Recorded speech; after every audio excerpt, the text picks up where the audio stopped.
Alright. Alright, yeah, so if you're curious here's what a juiced map looks like.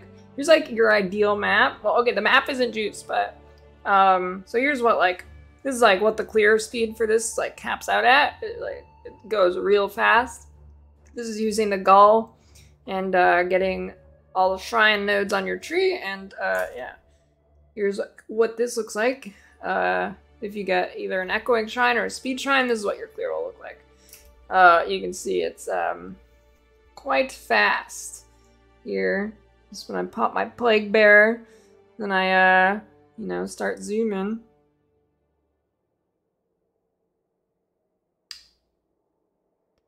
It's pretty good, you know, you just shield charge around and kill everything like instantly because of the combination of your plague bearer and your what's it called? And your Profane Bloom pops. And yeah, so that's what the boss damage looks like in a map. That's not just because of the shrine. The shrine actually didn't change my damage much there because of the way the echoing shrine works there. That's pretty much what it'll look like without the shrines too, if you get unlucky. So yeah. Alright, so here's a map, and I'll explain like the buttons you press in the build and stuff, how the build's played. Here's just an example map.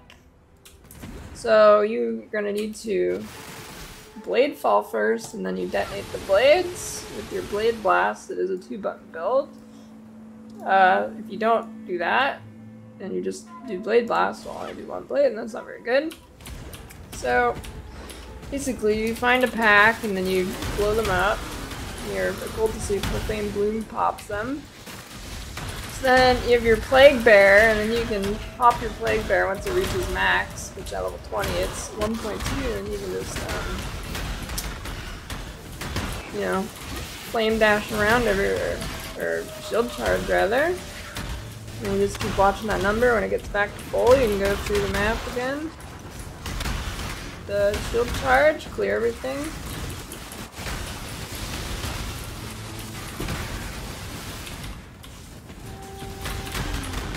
Very fast mapper. Also pairs really well if you get like a speed shrine or something, which you should be spec'ing these speed shrines on your atlas. Alright, so here's what you do for like single target. You'll curse them with your poacher's mark, because this will give you frenzy charges. And then your withering stab, and you'll also press your focus button for increased ailment duration. And you will pop your plague bearer as well if it's at full. And then yeah, actually it didn't pop my focus button because I'm using the gull, but for like real bossing, you could use a rare helmet with the focus craft that your ailments you inflict last like 140% longer. The gull is just for mapping, and it really helps your clear speed and will make you zoom and give you super buffs with the shrines. I don't think I missed anything there. You have Balmel and Shelf if there's anything scary going on. I think that's all that there is for buttons, really. You just spam Blade Fall, and then you spam Blade Blast single time, so you Blade Fall, Blade Blast, that's it. You just keep doing that over and over again. Very good map clear, very good damage. You can get way more damage than you just saw on that boss, too. My gear is not super good. It's just like put together in 2 days in SF. I didn't really pre-farm any of the gear. Yeah.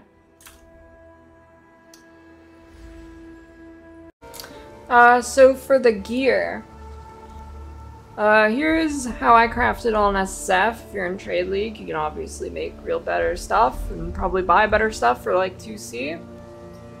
So the wand.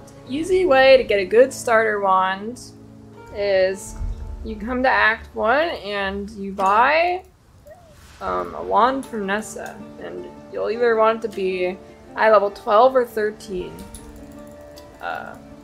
So what this does is it makes it incredibly easy to roll +1 fizz spell gems to the wand, right?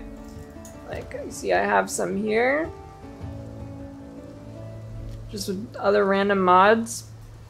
If you go into like Harvest and you do fizz rerolls, it's really easy to get it.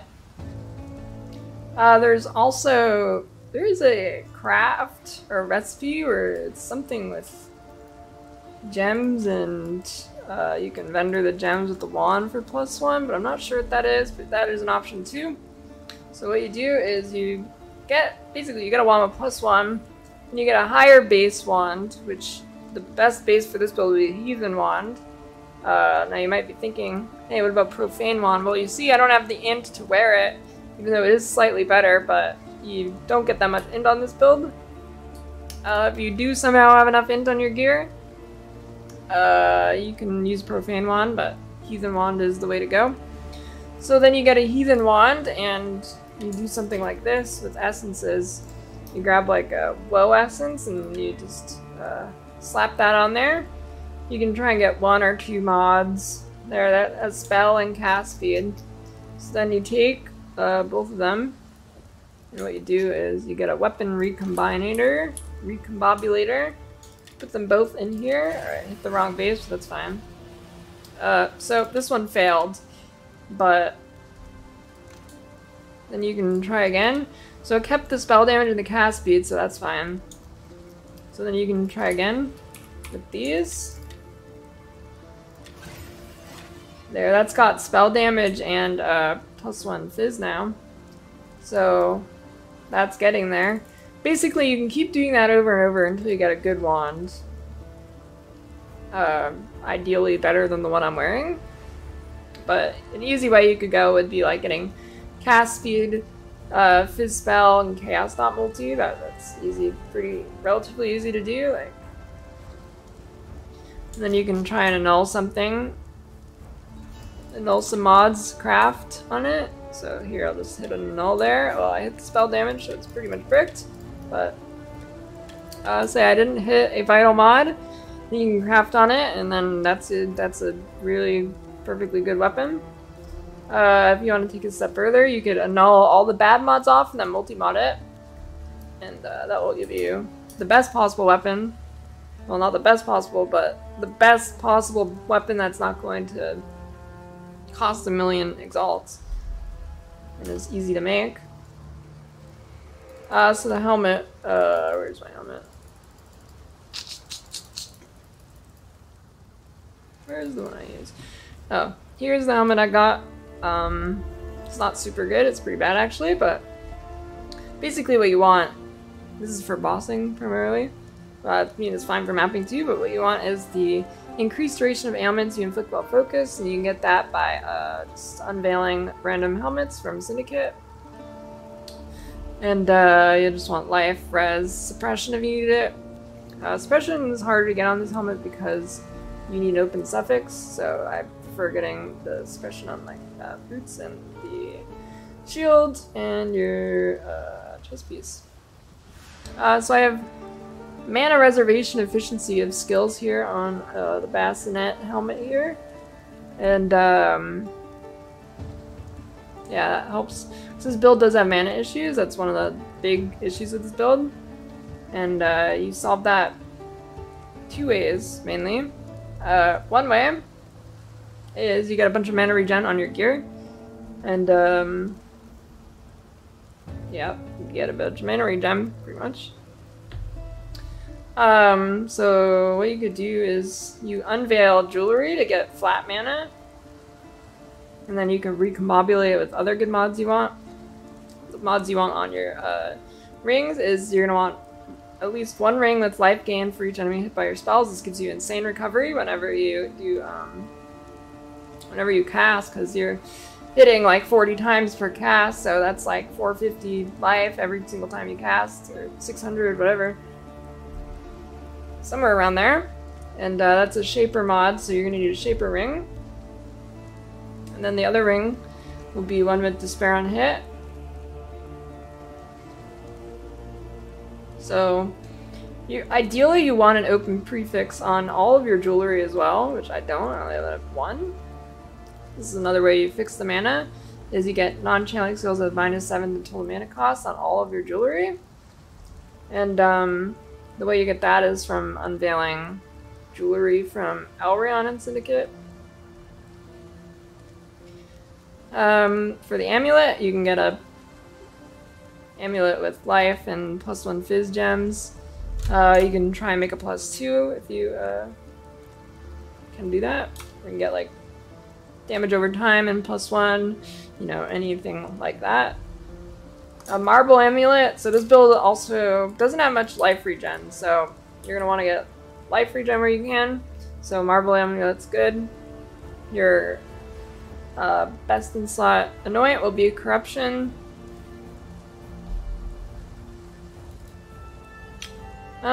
So the chest piece you'll want is ideally you'd use a type of base. You'd use a full dragon scale, but I happen to have this as a 6-link, so I'm using this. You're gonna just want some kind of evasion base, ideally evasion armor, and yeah, so you can roll suppression and life.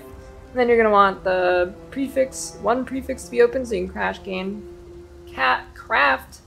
gain % of max life as extra ES. It works good with your ghost shrouds. It's very good defense. Shields is suppression, life. Gloves. Alright, these gloves look crazy, but they're kind of a bait.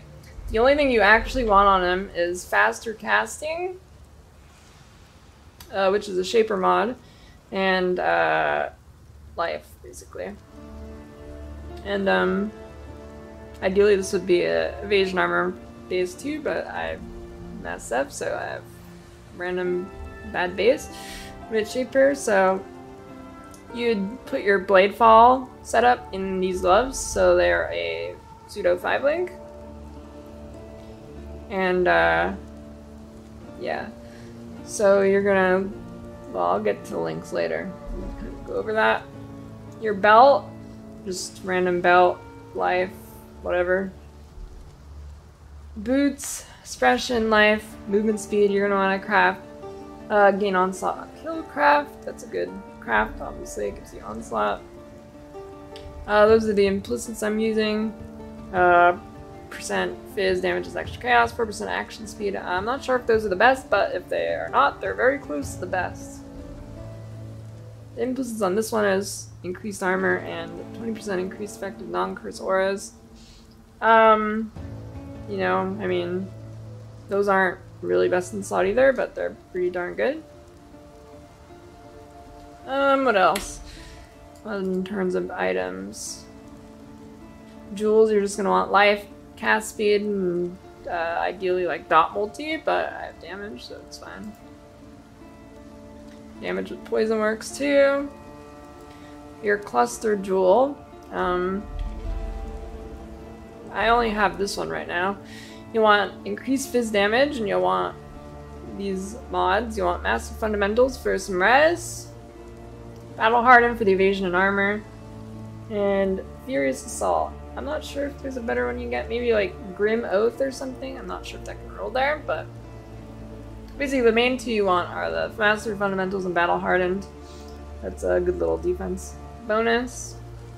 I have a life small cluster in here, but ideally you'd have 2 medium clusters. You'd have a cluster that has crit chance, a medium crit cluster, and a medium chaos cluster, which will be in the POB. On the crit cluster, here, let me open the POB. This is Gucci's POB. I'm gonna make my own shortly. I just don't have it ready right now. So you can see the crit jewel.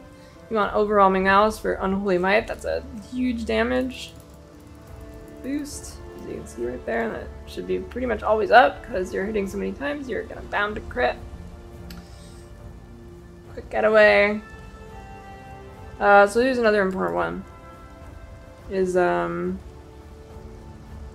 need a chaos damage over time medium jewel. And you'll need septic spells. So what this does is gives you 20% chance to poison on hit with spell damage, and that will boost you up to be 100% poison chance. If you don't have that, you're gonna need to path down here and get toxic strikes.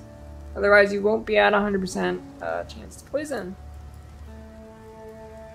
And yeah, I think that is it for the gear. Here, you can look at his gear here too. So that's the wand. I basically explained how to do that earlier. Yeah, well, I'll just save it until I make my own PvP. So,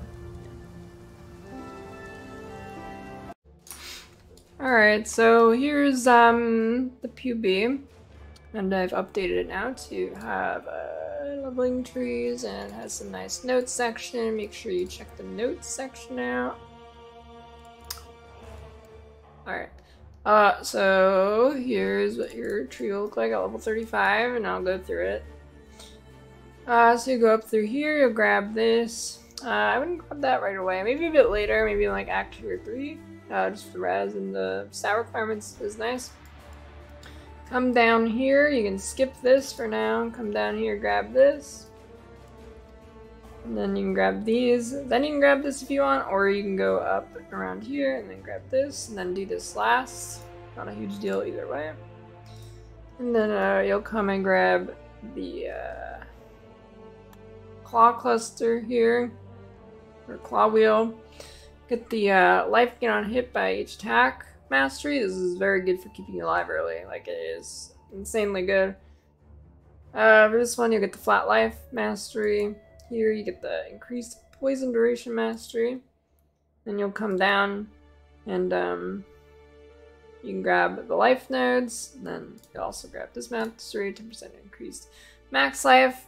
And then you'll grab these nodes, give you some more poison damage and stuff. Over here, you can grab this node, just a little bit of life and stuff. Come down here, grab toxic strikes. Then you'll come down here, you can either grab life, or you can hold off on life and get graceful assault for the onslaught. And then you can drop onslaught in your leveling setup with Helix.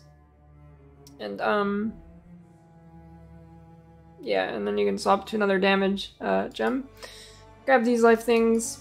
Did I mention that? You level this build with Helix. You can also level with Poison Concoction, but I think Helix is much better. Much smoother. Alright, Merc Lab. You're going to want to come up and grab these. Grab this wheel, aura wheel. Come down and grab this aura wheel and this little masteries here. And then at this point you'll be at Merc Lab. Here's what it'll look like when you switch. You'll obviously drop any attack nodes that you have, or what is this here? But yeah, any attack nodes that are left over, you'll drop, and you can grab these ones, which are spell poison nodes. Then here is Uber Lab, so roughly what it should look like. You can grab the curse wheel, lets you put an extra curse, so at this point you can put 3 curses down. It'll be Despair, Coach's Mark, and Temp Chains.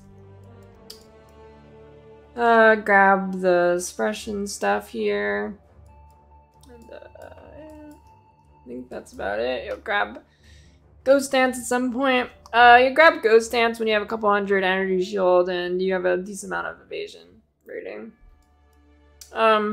So here's oh, I forgot to mention this. Swap the Blade Blast. Very important. When you swap the Blade Blast, you need to grab this wheel and you need this mastery. It is very important for the build. It's a lot of damage and really helps with the blade coverage. Alright, here's the end game tree with no clusters. Here is it. with clusters, I think I went over what you want on clusters in the previous segment, which I'm gonna splice together. But if I didn't, get owned, loser. Yeah, here are the skills. From 1 to 12, you'll level with Spark. Oh, let me stick the stuff in here. Pierce. And, you can get Pierce on which? No. Well, but anyway, this is not a league start. You don't want to league start this, but yeah, let me just, that's a big disclaimer. You don't want to league start this. But anyways, level 1 through 12, you'll go with Spark. And then when you get to 12, you will start using Helix, and Helix is definitely the smoothest way to play it. You can also do Poison Concoction if you prefer that. Then you'll use Withering Step in Blood Rage, and these are your auras, and these are your movement skills, and that's your curse. And then you can put on like Blasphemy or something.